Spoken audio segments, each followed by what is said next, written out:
The Norman and Florence Brody Family Foundation is dedicated to exploring topics of national and international importance and is proud to support Policy Watch with Doug Besheroff at the University of Maryland.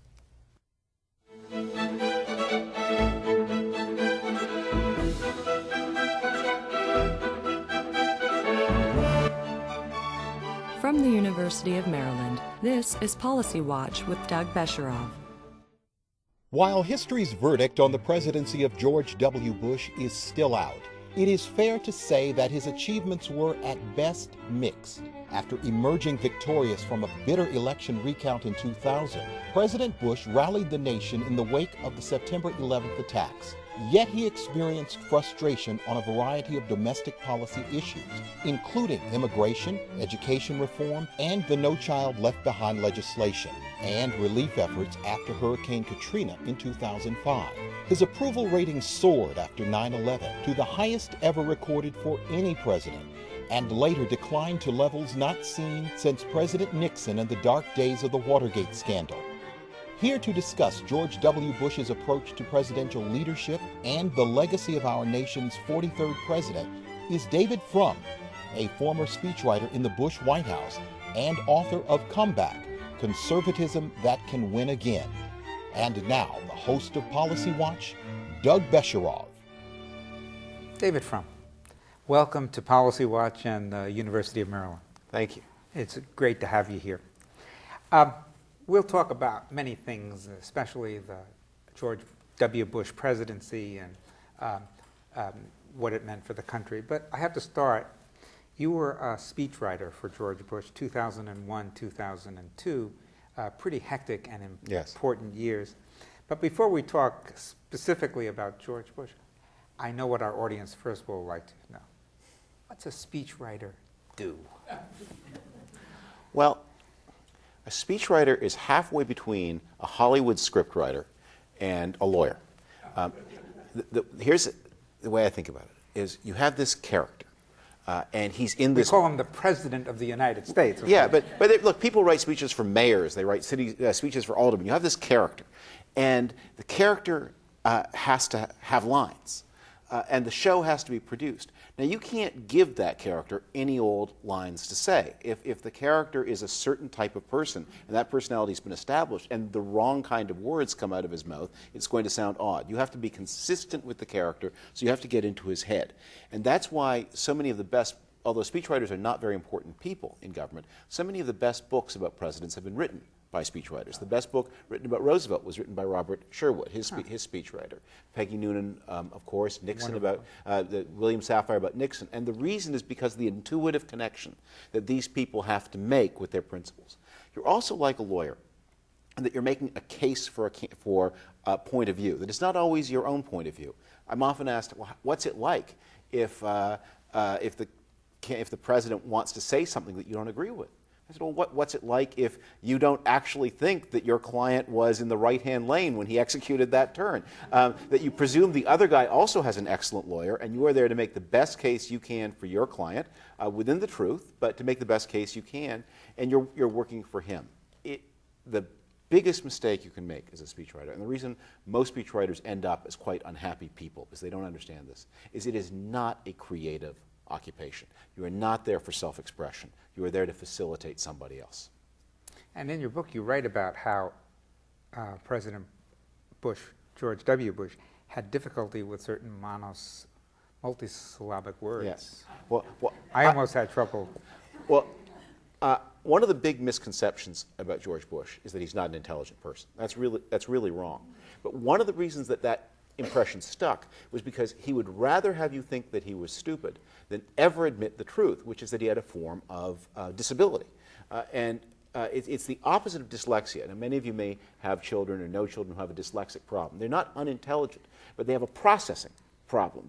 It's almost like a kind of a vision problem, that the eye cannot absorb certain kinds of printed information and refract that information for the brain to use. Well, the way to think about what President Bush had is the opposite of dyslexia. The content was there, but he would have trouble articulating it, and his troubles would show up especially in the generation of extra syllables in words. Most famously, underestimate became misunderestimate. Cats, when he was talking, cats don't become dogs. But what happens is he will drop an extra syllable in just the same way that a dyslexic person will read a number backwards, will have trouble distinguishing a 9 from a 6. Now, you mentioned the misunderestimated. And of course, he said, you know, part of my success in life is I've been misunderestimated through all this. So here's one of your famous lines. He's impatient, quick to anger, sometimes glib, even dogmatic, often incurious, and as a result, ill-informed. In a minute, I'm going to ask you the impact of that assessment on his presidency.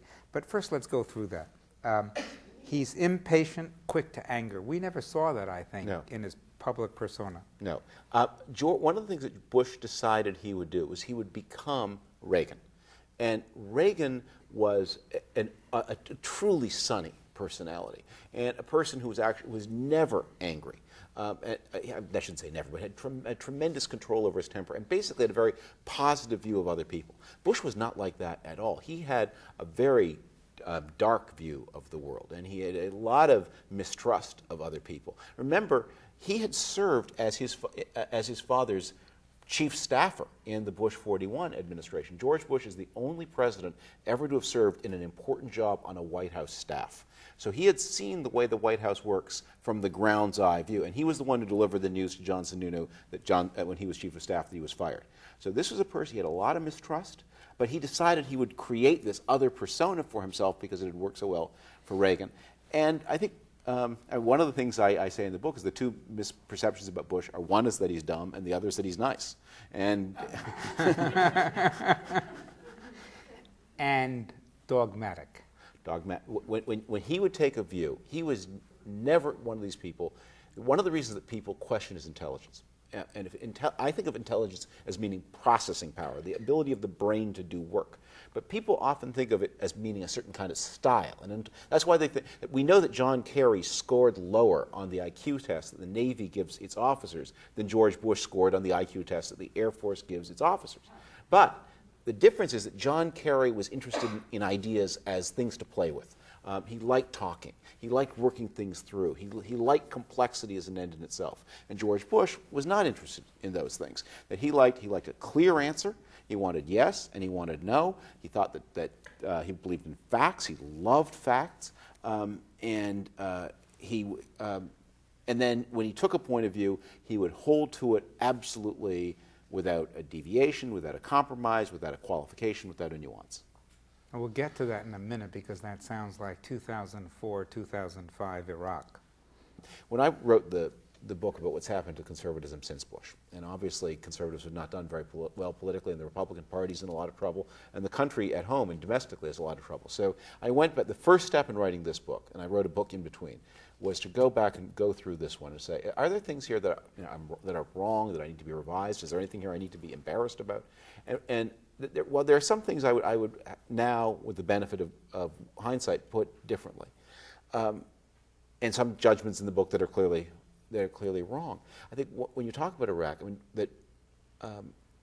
the very faults that led Bush into the worst of the Iraq are also the things that took the country out.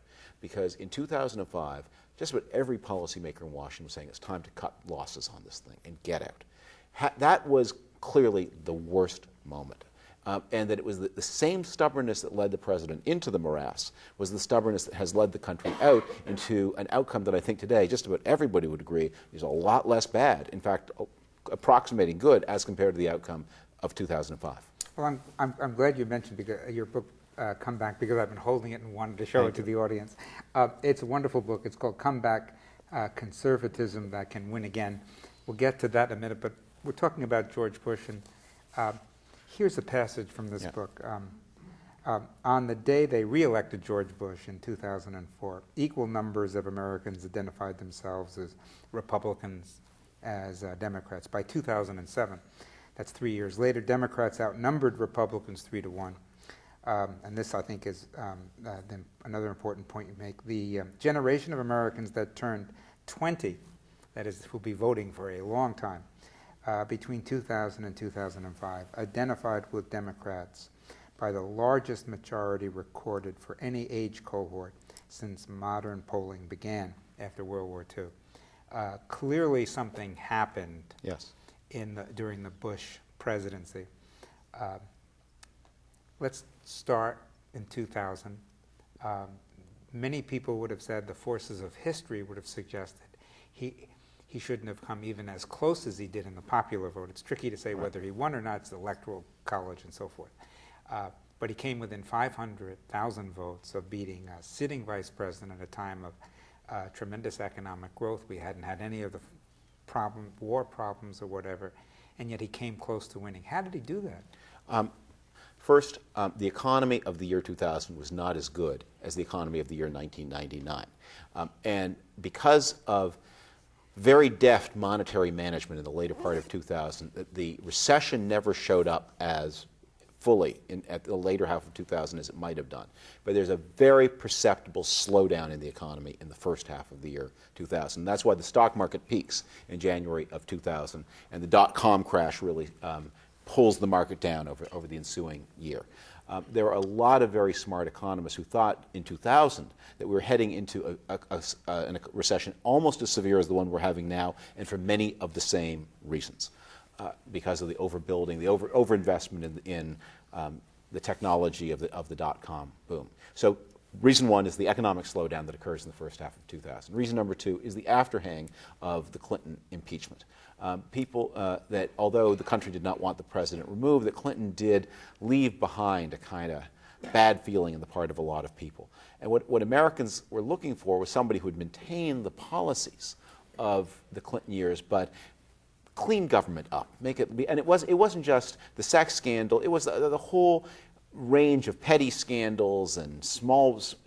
Most of them, in retrospect, there was not one big scandal, but there were a lot of petty embarrassments and the fundraising and all of that.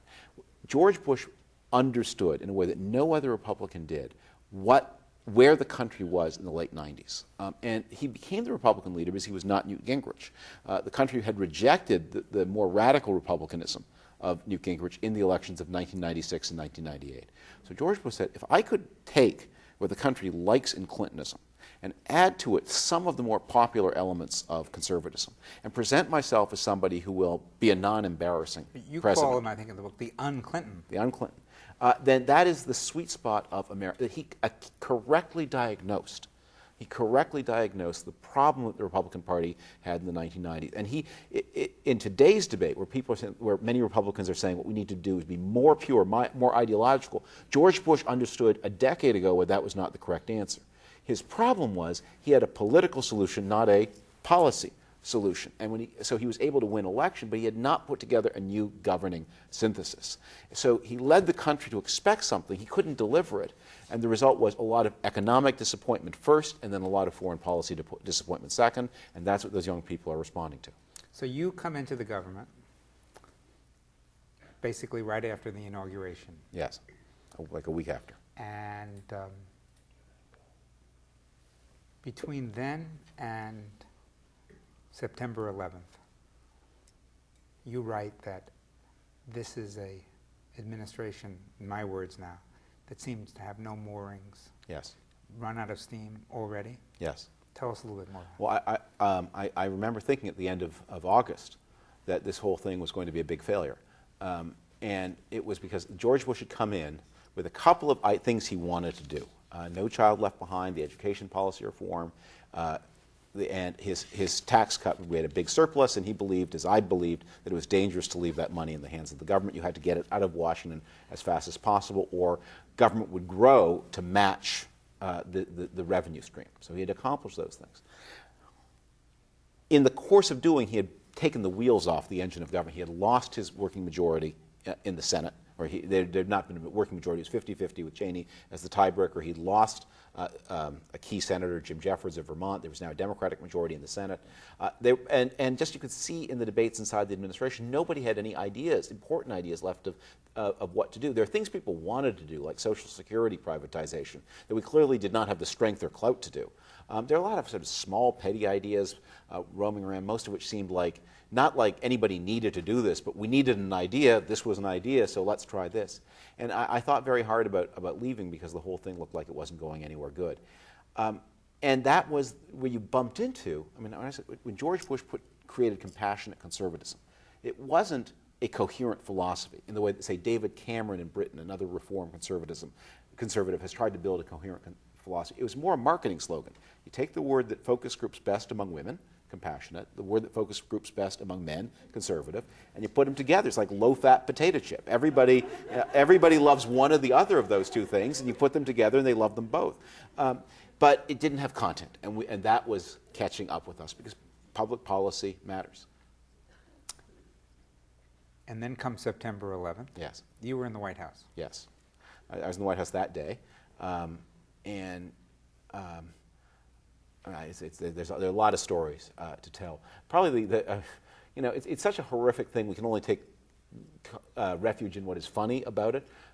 To me, the funniest detail of the day was the White House had an emergency plan that had been drafted during the Cold War. And the emergency that the plan was prepared for was a Soviet nuclear missile attack on Washington, D.C., and concentrated in the White House. So the plan was you get the president in a plane and you put him up in the air. And you get the vice president in a bunker below the White House and you hope he survives. And everybody else, well, you don't have to worry too much about them because they're dead. They're vaporized. And it's very sad, but it means you don't have to provide any place for them to go. And then this plan, which is devised in the 80s, then comes the end of the Cold War, and nobody bothers to revise it because we're not in an emergency mood. And then we get this true crisis, the truest crisis for the White House and for the city of Washington, maybe since the British burned the city. And we're dealing with this leftover Cold War plan. We're all forced out of we're all evacuated out of the building, and nobody has the slightest idea of where to put the undead staff. Everyone's glad we're not dead, but we present a storage problem. So most people are sent home, but there are a few of us who have something to do, like the president needs to make a statement. He makes some not very effective statements during the day that leave people more alarmed than anything else. And so the word goes round through beepers and cell phones that we've got a space, we've got a workspace for you. So about midday, probably about 11:30, we arrive at this office building in Midtown Washington near 14th Street. And it's super cool. I mean, in those days, the executive office building where I worked was really physically crummy. It looked nothing like the West Wing. There were too many coats of paint, and there were wires everywhere, and the computers all had not, everybody else in corporate America had flat screens, but we had these big, bulky screens. And you arrive in this very new office building, and you're taken up in the elevator, and you're put into a lobby, and there are these glass doors that go, and you step inside, and there's this beautiful room, and there's this wonderful sandwich lunch laid out, not like the White House stuff, which is like hot dogs and cheese whiz. This is like beautiful, like little tuna sandwiches and very modern, and beautiful computers. And I think, my gosh, this is the thing that FEMA, the Federal Emergency, this is the emergency refuge, the secret Maxwell Smart government. And I explained to her, no, this is the government relations office of Daimler Chrysler. Somebody at Daimler Chrysler was married to a member of the White House staff and volunteered the offices, and this was the lunch they were going to be eating, and they left it for us. But it was scary at the time. It was horrifically scary. Well, my kids at that point were, my two older children, my youngest wasn't born yet, were enrolled at the Jewish Day School, the Charles E. Smith School, and a rumor went round that there had been some kind of gunman seen or maybe had attacked the school. You'll remember that day. We didn't know what was going on. Everybody was at the Safeway buying bottled water because it wasn't clear what had happened. So it was a terrible. And of course, a very dear friend of ours, in fact, one of the first people to welcome us to Washington, D.C., and I think a friend of yours, Barbara Olson, was killed that day, and I found that news out at about 2 o'clock. And then something happened with George Bush's response that led you to take a second look at him and eventually to write a book called The Right Man, The Surprise Presidency of George W. Bush. Yes. Look, one of the things that you became very aware of in the aftermath of 9/11 is that every instinct of the U.S. government was not to make too big a deal out of this. That institutionally, from the people in charge of foreign policy to the people in charge of domestic security, that everybody's instinct was, look, this is important, but let's not get carried away. And I believe, it just seemed to me obvious from the beginning, and I think this has been borne out, that this would the real risk, the emotional risk, would be that this event would trickle away and fade into a new kind of normality. And the thing I really trusted about George Bush was that he would go on feeling this thing in the way that I've gone on feeling it, as the central event of his time, our time, and I had confidence in him about that, and I think that that's been justified. That he took it seriously, and whether there are people who wrote. I remember this in the weeks after 9/11. One magazine columnist wrote that in time to come, the Enron scandal would look like a bigger deal than 9/11. And that's not a stupid thing to say, because I can see how somebody might believe that, but it just struck me as a profoundly wrong thing to say. And George Bush, I knew, felt this wound in the way that I would have wished the president to feel it. But in the years after that, I think many people believe that the characteristics that you describe led to, at least in the short run, the view of a failed presidency. Mm-hmm. Do you share that view? One of the things that I say in the book that I think is a judgment that I almost stand by is that just as I was saying, we were talking about August, George Bush was not a successful domestic president. And I will not defend the quality of the economic management, which is obviously not good, and left behind some real problems. I don't think these are unprecedented problems. I think in many ways what happened in 1999-2000 bears some similarities to what happened in 2007 and 2008. Nonetheless, you're the president. You should make sure, having seen the 99-2000 pattern, that it doesn't recur. But I think that you just compare him to his competitors and opponents, and that he was in a crowd when he said Iraq is a problem, that he was surrounded by just about every important member of the Republican and Democratic Party. Many columnists, this was not. The real place where he deviated, where we saw him different from everybody else, was in 2005 and 2006, when he made the decision not to quit and to reinforce. And that was a truly solo decision that was supported by very few people, supported by John McCain, but not by many others. And that decision, I think, looks really right. I mean, that looks like, whatever you think about the initial decision to go into Iraq, whatever you thought at the time, that here was a mistake that was grounded on widely shared views in the American foreign policy establishment. Then comes a rescue that is almost unanimously rejected by the American foreign policy establishment. And the way the Iraq story is going to end, Iraq is going to be much more costly in money, much more costly in human life than anybody anticipated or would have wanted, and maybe too much so, maybe it wasn't worth it. But the fact is, we are going to leave behind a lot of the goals that we wanted to achieve. We will have eliminated Saddam Hussein. We will have eliminated Iraq as a not only aggressive but unpredictable and incompetent factor in the politics of the region, and we will leave behind a more or less working Iraqi government that is supported with the consent of its people, that's not a threat to its neighbors, and that, let me put it this way, it's not exactly stable, but it is, but the nature of daily life in Iraq is unpleasant in ways that are disturbing and frightening, but are not the crushing oppression and unpredictable violence and injustice that was there before the American invasion. And that is probably, at least at this point, that's what it seems like. I think someone wrote that, and as a result, in 2011 or 2012, President Barack Obama will go to Iraq with a sign that says, mission really accomplished, and claim credit for this. You know, one of the things that I've really taken away from if he does, God bless him. One of the things that, and one of the reasons I'm often at daggers drawn with a lot of my fellow Republicans, that having had the Bush experience, having seen the president criticized, I thought, in often very unfair ways, having seen a kind of spread of rumor and paranoia and people willing to believe anything and believe all kinds of build all these crazy theories based on stray incidents that nobody ever intended. Now, some of my friends came out of that experience and said, that's it. The moment we get the chance, we're doing the same thing to them. And my reaction to that was like I don't want to ever be party to anything like that ever again.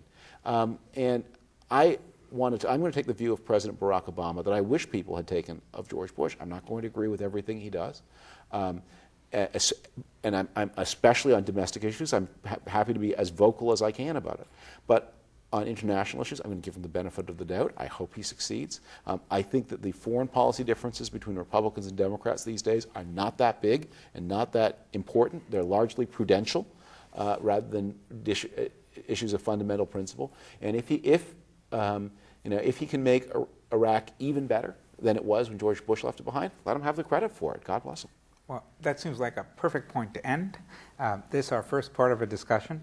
In the second part of the discussion, we will talk about the domestic side of both the Bush presidency, but more importantly, what that means for the future of conservatism.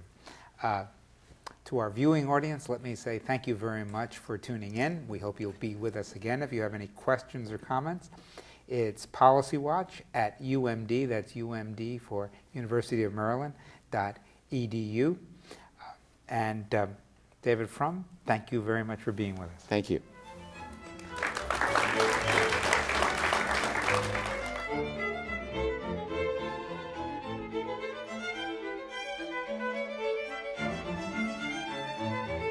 This program was produced by the University of Maryland, which is solely responsible for its content. The Norman and Florence Brody Family Foundation is dedicated to exploring topics of national and international importance and is proud to support Policy Watch with Doug Besheroff at the University of Maryland. We are PBS.